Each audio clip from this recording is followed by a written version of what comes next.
Now, amidst a notable shift, customers are finding luxury EV second-hand vehicles are more financially accessible. This, of course, contributing to a surge in sales within the automotive sector. Joining us to discuss the growing traction in the second-hand EV market in greater detail is Editor-at-Large for Financial Mail, David Furlonger. Thank you so much for your time. Welcome. I almost mixed there your name and surname. Yeah. Don't worry, I'm very forgetful.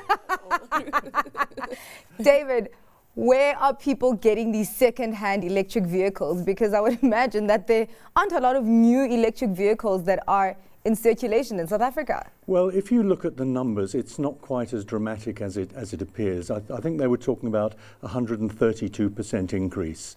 But then you look at the actual number that was sold, that's 332. Okay. And we're talking plug-in electrics here. We're not talking about hybrids. But then when you look at the figures a little bit more closely, and this comes from Auto Trader, which is very, very clear on its numbers.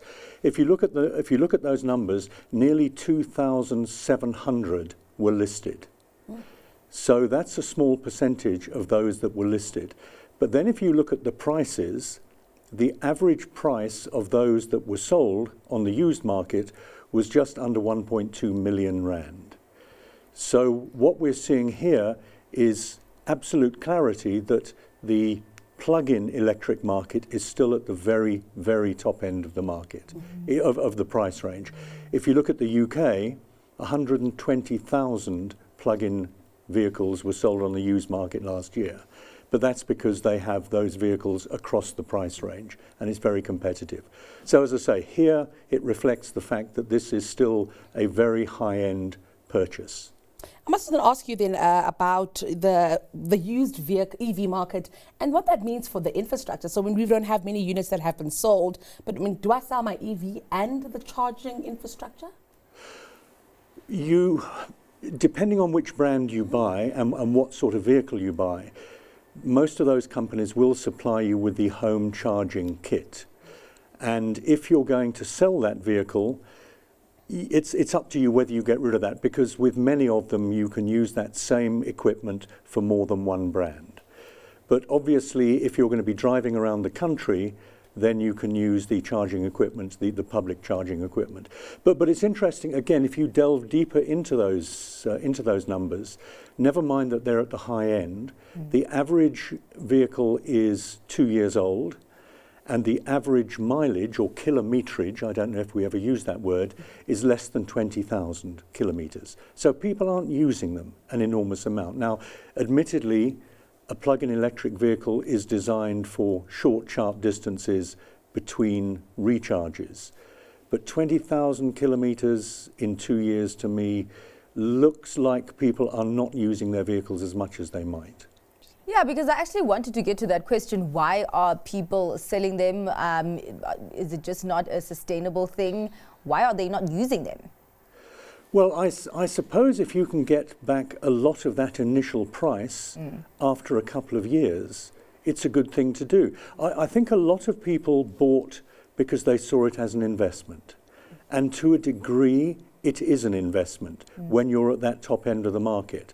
But again, if we look overseas, once you come down into those mid-market and those lower market categories, your typical plug-in electric vehicle will lose 50% of its value in the first 3 years. Auto Trader in the UK says that the average older vehicle there, or 3-year-old vehicle there, actually lost 24% of its value in the last year alone. Oh. So at the top end of the market, and you look at things like the Audi e-tron and you look at the Volvos and the BMWs, they are glorious, glorious cars.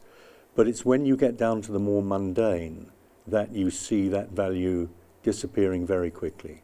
Let's talk also about longevity. I mean, we know that with an internal combustion engine vehicle, if you take care of it, it will take care of you. It can go for really, really long. It can even clock 400, 500,000 kilometers. Do we have a similar potential with EVs, David? You do. If you look at some of the warranties which are coming out, they're guaranteeing those battery packs and those electric engines for very long periods. The problem you have is that electric vehicles are still relatively new as a whole concept, particularly in this country.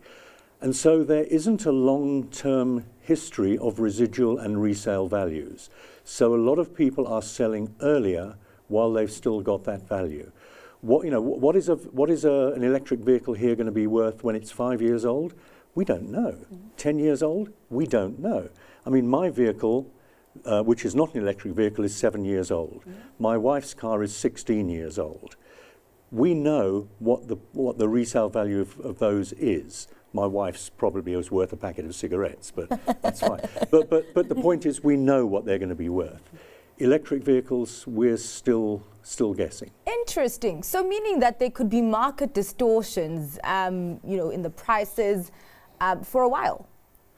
I don't know about this. I wouldn't use that word distortions. Maybe not, Purely lack of clarity. Okay. I think once we've got deeper into the whole concept, then there will be absolute clarity. And again, because it's such a small market here, it's quite piecemeal as these things come onto the market. Again, if we look overseas, if you look in Europe, where 1/3 of vehicles that people buy are bought on leases. So the big EV revolution there was 3 years ago. So now we're getting hundreds and hundreds of thousands of EVs coming onto the used market all at the same time. The rental companies are putting out hundreds of thousands of vehicles at the same time. So there is clarity now coming into those markets. We don't have that here yet. And David, just when we speak about, the appeal for the South African consumer here, I'm wondering if we're still battling with getting people over the line, really selling EVs as a product, or is it a matter of time really, having, of course, the high-end vehicles come into the market and then, of course, other brands rolling out slowly? Was it something that we need to get over here that is just not quite happening? I have no doubt that long-term EVs, if we include hybrids as well, will take a significant share of the market. The problem we have, and it's something we've discussed before, is that the government's not willing to give incentives to consumers, which is what has got the market going in other countries. Here they say it's all got to go to manufacturing.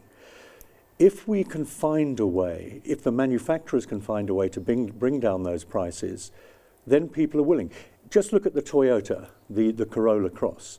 They can't keep up with demand for their hybrid. Now, if you look at that longer term, as we go into other hybrids and as we go into the plug-in hybrids and the rest, as prices come down, people will buy. But at the moment, apart from 1 or 2 vehicles, they're pretty much unaffordable for anyone except you two.